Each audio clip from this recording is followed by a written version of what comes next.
Hi అండి. నేను మీ Subba. Welcome to my channel. ఈరోజు డబుల్ మార్కర్ టెస్ట్ గురించి ఈ వీడియోలో నేను చెప్తున్నానండి. సో ముందు మన ఎన్టీ స్కాన్ గురించి వీడియో మీకు చూసినట్టయితే ఒక ఐడియా అనేది మీకు వస్తుంది. ఆ వీడియో అనేది నేను డిస్క్రిప్షన్లో అప్లోడ్ చేస్తాను. ఎన్టీ స్కాన్లో వచ్చే వాల్యూస్ అండ్ డబుల్ మార్కర్ టెస్ట్లో వచ్చే వాల్యూస్ రెండు కంబైన్ చేసి రిస్క్ అనాలిసిస్ అనేది చెప్తారండి. సో ఈ 2 టెస్ట్లు కూడాను మనకి ఫస్ట్ ట్రైమిస్టర్లోన ఏవైతే క్రోమోజోమ్స్ అబ్నార్మాలిటీస్ ఉన్నాయా లేవా అని తెలుసుకోవడానికి యూజ్ అవుతాయి.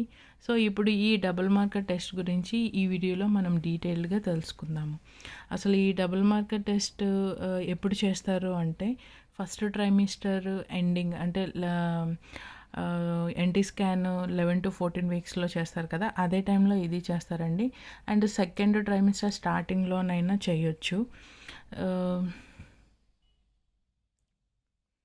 ఈ డబుల్ మార్కర్ టెస్ట్ అనేది ఏంటంటే ఎవరికైతే ఏజ్ అబౌవ్ 35 ఉంటుందో అండ్ వాళ్ళకి ఏంటంటే జెనెటికల్ ప్రాబ్లమ్స్ ఏమైనా ముందు జనరేషన్స్లో ఎవరికైనా ఉన్నాయో, లేదంటే మేనరికం సంబంధిత ఏమైనా రిలేషన్స్ వాళ్ళకి ఏమైనా మ్యారేజెస్ చేసుకుంటే వాళ్ళకి యాక్చువల్గా ఈ డబుల్ మార్కర్ టెస్ట్ అనేది చేసేవాళ్ళు. బట్ ఇప్పుడు ఏంటంటే డాక్టర్స్ అందరికీ చేస్తున్నారండి. ఎన్టీ స్కాన్తో పాటు ఈ డబుల్ మార్కర్ టెస్ట్ కూడాను చేస్తున్నారు. ఒకప్పుడైతే ఇలా ఓన్లీ ఈ ఇష్యూస్ ఉండే వాళ్ళకి 35 years అబోవ్ ఉండే వాళ్ళకి అండ్ జెనెటికల్గా ఏమైనా ప్రాబ్లమ్స్ ఉన్న వాళ్ళకి మాత్రమే చేసేవాళ్ళు. బట్ ఇప్పుడు డాక్టర్స్ ఏంటంటే అందరికీ సజెస్ట్ చేస్తున్నారండి ఈ టెస్ట్ అనేది. ఈ డబుల్ మార్కర్ టెస్ట్ అసలు ఎలా చేస్తారు అంటే బ్లడ్ శాంపిల్స్ మన బాడీలో ఉండే బ్లడ్ శాంపిల్స్ని తీసుకుంటారండి. ఆ బ్లడ్లో ఏంటంటే బీటా హెచ్సిజీ వాల్యూని తీసుకొని బీటా హెచ్సిజీ వాల్యూ ఎంత ఉంటుంది అండ్ ఇంకోటి ఏంటంటే ప్లాస్మా ప్రోటీన్ ఏ వాల్యూని కూడా వీళ్ళు తీసుకొని ఈ లెవెల్స్ అనేది నార్మల్ రేంజ్లో ఉన్నాయా లేదా అనేది చెక్ చేస్తారండి. ఇఫ్ ఇన్ కేస్ ఇవి నార్మల్ రేంజ్లో లేవు, లేక ఒకవేళ హయ్యర్ కానీ లోవర్ కానీ ఉన్నట్లయితే బేబీకి క్రోమోజోమల్ అబ్నార్మాలిటీస్ వచ్చే ఛాన్సెస్ అయితే ఉన్నాయండి. సో ఇందులో అబ్నార్మల్ వాల్యూస్లో ఏంటంటే Down syndrome, Edward syndrome and Patau syndrome, ఈ 3 సిండ్రోమ్స్ యొక్క రిస్క్ అనేది కూడాను వీళ్ళు క్యాలిక్యులేట్ చేస్తారండి. అది ఏంటంటే ఎన్టీ స్కాన్లో వచ్చే ఎన్టీ వాల్యూ ఉంది కదా, ఆ వాల్యూ బట్టి అండ్ ఇందులో వచ్చే ఈ బీటా హెచ్సిజీ అండ్ ఈ ప్లాస్మా ప్రోటీన్ ఏ వాల్యూ బట్టి అండ్ మన ఏజ్ అంటే కరెంట్ మామ్ అనేది ఎంత ఏజ్ ఉందో, ఈ హై రిస్క్ అనేది ఎంత ఉంది, లో రిస్క్ ఎలా ఉంది అనేది రిస్క్ ఫ్యాక్టర్ అనేది వీళ్ళు ఐడెంటిఫై చేస్తారు అండి. సో ఇప్పుడు నా రిపోర్ట్ అనేది నేను మీకు చూపిస్తాను. ఇది వచ్చేసి ఫస్ట్ ట్రైమిస్టర్ ఆల్ట్రాసౌండ్, ఇదంతా కూడా నా ఎన్టీ స్కాన్ వాల్యూస్ అండి. నేను ఆల్రెడీ ఎన్టీ స్కాన్లోన క్లియర్గా మీకు నేను ఎక్స్ప్లెయిన్ చేశాను. సో ఆ వాల్యూస్ నోజల్ బోన్ అంతా ప్రజెంట్ అయి ఉంది. సో అండ్ ఫీటల్ అటానమీ ఇవన్నీ, skull brain appears normal, spine కూడా కనిపించింది అండ్ 4th ఛాంబర్ అంటే హార్ట్ 4th ఛాంబర్ కూడా కనిపించింది అండ్ అబ్డామినల్ కూడా కనిపించింది. Stomach, bladder, kidneys, hands, feet అన్నీ విజిబుల్గా ఉన్నాయండి. అండ్ ఇది వచ్చేసి మనం ఏదైతే బ్లడ్ శాంపిల్స్ ఇచ్చామో సో దాని యొక్క రిజల్ట్స్. బీటా హెచ్సిజీ హార్మోన్ అండి, ఇది ఫ్రీ బీటా హెచ్సిజీ అంటే బీటా హెచ్సిజీ హార్మోన్. ఇది నాకు వాల్యూ వచ్చేసి 1.140 MOM ఉందండి. యాక్చువల్గా ఇది ఏంటంటే దీని రేంజ్ 0.5 MOM టు 2.0 MOM అండి. ఇది నార్మల్ రేంజ్. దీనికన్నా హైగా ఉన్నా లోగా ఉన్నా సరే క్రోమోజోమల్ అబ్నార్మాలిటీస్ వచ్చే ఛాన్సెస్ ఉన్నాయండి. అండ్ ఇది ప్లాస్మా ప్రోటీన్ ఏ, ఇది వచ్చేసి నాకు రిస్క్, ఇది వాల్యూ వచ్చేసి 1.320 MOM. ఇది ఏంటంటే మోర్ దాన్ 0.5 MOM ఉండాలండి. లోవర్ ఉంది అని అంటే క్రోమోజోమల్ అబ్నార్మాలిటీస్ వచ్చే ఛాన్సెస్ ఎక్కువ. So always more than 0.5 MOM ఉండాలండి.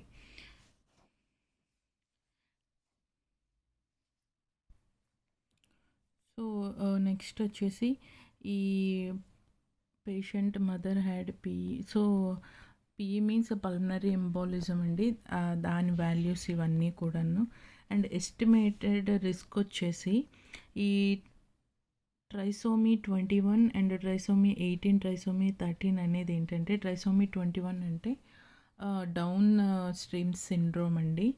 సో దీనికి వచ్చేసి ఏంటంటే క్రోమోజోమ్స్ 21 ఉంటాయి. అండ్ ట్రైసోమీ 18 అంటే ఇది ఎడ్వర్డ్ సిండ్రోమ్ అండి. ట్రైసోమీ 13 అంటే ఇదేంటంటే పిటావో సిండ్రోమ్.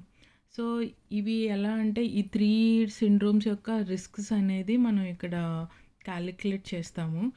ఈ ట్రైసోమీ 21 డౌన్ సిండ్రోమ్లో ఏంటంటే ఒకవేళ అబ్నార్మాలిటీస్ ఉంటే పాజిటివ్గానే వస్తాయి. దీంట్లో ఎలా అంటే బేబీస్ అనేవాళ్ళు ఫిజికల్ హ్యాండిక్యాప్ కానీ సరిగ్గా బాడీలో పార్ట్స్ గ్రో అవ్వకపోవడం, అన్నీ చిన్న చిన్నగా ఉండడం, కళ్ళు అన్నీ, హార్ట్ కూడాను చిన్నగా ఉండడం, ఇవన్నీ జరుగుతాయి. సో ఫిజికల్ హ్యాండిక్యాప్ అయ్యే ఛాన్సెస్ ఎక్కువ. సో ఇందులో వచ్చేసి ఏంటంటే ఈ 2లో ఏంటంటే ఈ ఎడ్వర్డ్ సిండ్రోమ్ అండ్ పిటావో సిండ్రోమ్లో ఏంటంటే బేబీ యొక్క బ్రీత్ సిస్టమ్ అనేది సరిగ్గా డెవలప్ అయి ఉండదు. అండ్ హార్ట్ కూడా సరిగ్గా డెవలప్ అయి ఉండదు అనమాట. సో మ్యాక్స్ ఏంటంటే అబార్షన్స్ అయ్యే ఛాన్సెస్ ఎక్కువ. అండ్ ఇఫ్ ఇన్ కేసు పుట్టినా కూడాను వితిన్ 1 ఇయర్లో అలా చనిపోతారు వీళ్ళు. సో వీటి యొక్క రిస్క్స్ అనేది ఎలా క్యాలిక్యులేట్ చేస్తారు అంటే, ఇక్కడ బ్యాక్గ్రౌండ్ రిస్క్ ఉంది కదా. ఈ బ్యాక్గ్రౌండ్ రిస్క్ అంటే ఏంటంటే మామ్ అప్పుడు మెటర్నల్ ఏజ్ ఉంటుంది కదా, అంటే అప్పుడు మామ్ ఏజ్ పైన ఈ బ్యాక్గ్రౌండ్ రిస్క్ అనేది బేస్ అయి ఉంటుందండి. అండ్ ఈ అడ్జస్టెడ్ రిస్క్ వచ్చేసి ఎలా అంటే ఈ బ్యాక్గ్రౌండ్ రిస్క్ అంటే ఏజ్ బట్టి, అండ్ ఇంకోటి ఏంటంటే ఎన్టీ స్కాన్ వాల్యూస్ ఉన్నాయి కదా, ఇందులో నాజల్ బోన్ అండ్ ఇవన్నీ కూడాను ప్రజెంట్ అయి ఉన్నాయా లేవా అనేది చెక్ చేశారు కదా. సో ఈ వాల్యూస్ ప్లస్ బ్లడ్ టెస్ట్ అనేది తీసుకొని ఈ బీటా హెచ్సిజీ అండ్ ఈ ప్లాస్మా ప్రోటీన్ వాల్యూస్ కూడా ఉన్నాయి కదా. సో ఈ మొత్తం ఈ ఎన్టీ స్కాన్ వాల్యూస్ అండ్ ఈ బ్లడ్ టెస్ట్ వాల్యూస్ అండ్ ఈ బ్యాక్గ్రౌండ్లో మామ్ యొక్క ఏజ్ వాల్యూస్ ఇవన్నీ కూడాను క్యాలిక్యులేట్ చేసి ఈ అడ్జస్టెడ్ రిస్క్ అనేది కూడాను వాళ్ళు ఇస్తారండి. సో ఇవన్నీ వచ్చేసి సిఆర్ఎల్ వీక్ బట్టి ఇది గ్రాఫ్ అండి. అండ్ ఇది ఏంటంటే సిఆర్ఎల్ సెంటీమీటర్స్ బట్టి ఇది గ్రాఫ్. అండ్ ఇది ఫస్ట్ ట్రైమిస్టర్ నాది మెటర్నల్ ఏజ్ ఎలా ఉంది అనేది. సో ఇవన్నీ కూడా నార్మల్గానే వచ్చాయి. అండ్ ఇంకోటి ఏంటంటే స్క్రీన్ నెగిటివ్, నాకైతే నెగిటివ్ అని చూపించింది అండి. అండ్ ఇంకోటి ఏంటంటే ఇక్కడ వీళ్ళు చెప్పారు, ఇప్పుడు లో రిస్క్ అనేది ఉన్నా సరే సమ్టైమ్స్ అంటే 99% అనేది ఓకే అంటే నార్మల్గానే ఉంటుంది. బట్ 1% ఏంటంటే వచ్చే ఛాన్సెస్ అంటే అబ్నార్మాలిటీస్ ఏమైనా కూడా వేరే ఏవైనా సరే మేబీ డిటెక్ట్ అవ్వచ్చు అని కూడాను వీళ్ళు, అంటే ఇది వీళ్ళనే కాదు నార్మల్గానైనాను 99% అయితే ఈ రిపోర్ట్స్ ద్వారా కూడాను క్యాలిక్యులేట్ చేస్తారు రిస్క్ అనేది. బట్ 1% ఏంటంటే ఇవి చేసి నార్మల్గా వచ్చిన లో రిస్క్ వచ్చినా కూడాను ఎవరికో ఒక్కరికి అలాగా వచ్చే ఛాన్సెస్ ఉన్నాయి అని చెప్తున్నారు. అండ్ నాకు రీస్కాన్ ఫర్ టీఫా అంటే నెక్స్ట్ 5 monthsలో వచ్చే స్కాన్ అనేది నెక్స్ట్ చేసుకోమని చెప్పి అడ్వైజ్ ఇచ్చారండి. సో ఈ 2 టెస్ట్లో ఎన్టీ స్కాన్లో అండ్ డబుల్ మార్కర్ టెస్ట్లో ఒకవేళ హై రిస్క్ కానీ వచ్చిందంటే వాళ్ళు ఏంటంటే డాక్టర్స్ ఇంకా డబుల్ కన్ఫర్మేషన్ కోసం ఏం చేస్తారు అంటే ఇంకా ఫర్దర్ టెస్ట్లు అనేవి చేస్తారండి. బ్లడ్ టెస్ట్లు అండ్ స్క్రీనింగ్ టెస్ట్లు చేస్తారు. అది ఎలా అంటే మన ఆమ్నోయిటిక్ ఫ్లూయిడ్ ఉంటుంది కదండి, ఆ ఫ్లూయిడ్ సెల్స్లో జెనెటిక్ ఇన్ఫర్మేషన్ అనేది ఉంటుంది. సో ఆ జెనెటిక్ ఇన్ఫర్మేషన్ అనేది ఆ ఫ్లూయిడ్ ద్వారా తీసుకొని టెస్ట్ చేస్తారు. సో ఆ టెస్ట్లు డిఎన్ఏ స్క్రీనింగ్ టెస్ట్లు ఇవన్నీ చేస్తారు.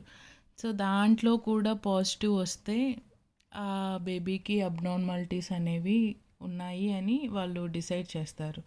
సో ఫర్దర్ టెస్ట్లు కూడాను వాళ్ళు ఇఫ్ ఇన్ కేస్ ఏమైనా పాజిటివ్ వస్తే దాన్ని బట్టి కూడాను సజెస్ట్ చేస్తారు. ఎంతవరకు ఆ ప్రెగ్నెన్సీ అనేది హెల్దీయో కాదో అనేది వాళ్ళు సజెస్ట్ చేస్తారండి. So NT scan related details అన్నీ మీకు తెలుసుకోవాలనుకుంటే నేను డిస్క్రిప్షన్లో ఆల్రెడీ లింక్ ఇచ్చానండి. సో మీరు ఒకసారి ఆ లింక్ చూసి ఎన్టీ స్కాన్ రిలేటెడ్ అన్నీ కూడా మీరు తెలుసుకోవాలనుకుంటే తెలుసుకోవచ్చు. సో ఈ రెండింటిని బేస్ చేసుకొని అయితే రిస్క్ అనేది అనాలిసిస్ చేస్తారండి. సో థ్యాంక్ యూ అండి, థ్యాంక్ యూ ఫర్ వాచింగ్.